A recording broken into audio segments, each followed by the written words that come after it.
সকলকে খ্রিস্টের শুভেচ্ছা জানাচ্ছি। আজকে আমি ত্যাগের উপরে একটা সাক্ষ্য দিতে চাই। সেটা হলো আমার বিয়ে হয়েছিল 1993 সালে 27 অক্টোবর জুয়েল সরকার এর সাথে। তো প্রথম বড়দিন 1993 সালে স্বামী বাজারে নিয়ে গিয়ে 450 টাকা করে 5টা শাড়ি কিনলেন এবং একটা শাশুড়ির জন্য, 3টা ননদের জন্য, 3 ননদের 3টা এবং একটা হচ্ছে আমার। তো প্রথমত আমি এখানে ত্যাগ করেছিলাম, কারণ আমি আশা করেছিলাম প্রথম বিয়ে হয়েছে, আমি বাইরে একটু যাব, আমাকে একটু দামি ভালো শাড়ি দেবে। কিন্তু সে এখানে জুয়েল তার 3 বোনের জন্য 3টা এবং মায়ের জন্য একটা শেয়ার করে একই দামের মধ্যে দিল। এটা একটা ভালোবাসার নিদর্শন। এবং আমি ত্যাগ করেছিলাম যে আমার একটা আশা ছিল একটু ভালো দামি, সেটা আমি নেইনি। এই ত্যাগটা আমি ওর পরিবারের জন্য করেছিলাম। দ্বিতীয়ত আরও যে ত্যাগ করেছিলাম সেটা হলো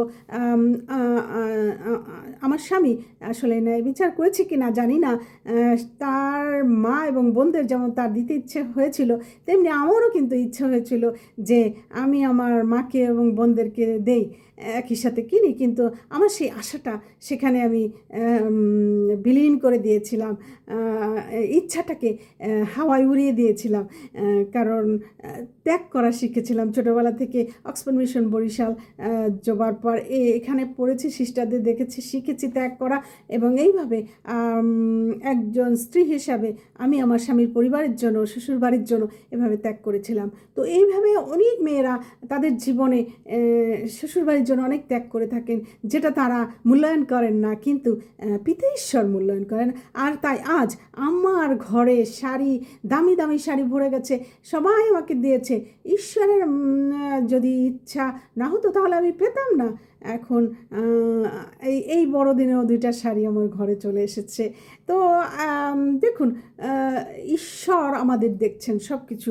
তাই আসুন আমরা বাইবেল পাঠ করি এবং অন্যদেরকে ভালোবাসি, জানি।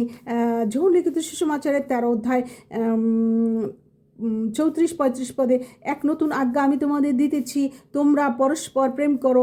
আমি যেমন তোমাদিগকে প্রেম করিয়াছি, তোমরাও তেমনি পরস্পর প্রেম করো। তোমরা যদি আপনাদের মধ্যে পরস্পর প্রেম রাখো, তবে তাহাতেই সকলে জানিবে তোমরা আমার শিষ্য। তাই মথিলিখিত সুসমাচারের 22 অধ্যায় 37-38 পদে, তোমার সমস্ত অন্তঃকরণ, তোমার সমস্ত প্রাণ ও তোমার সমস্ত মন দিয়া তোমার ঈশ্বর প্রভুকে প্রেম করিবে, এটি মহৎ ও প্রথম আজ্ঞা। আর দ্বিতীয়টি ইহার তুল্য, তোমার প্রতিবেশীকে আপনার মতো প্রেম করিবে। ধন্যবাদ জানাই সবাইকে। সবাই ভালো থাকুন, সুস্থ থাকুন, এই কামনায় আমি Arpa. Good bye, God bless you.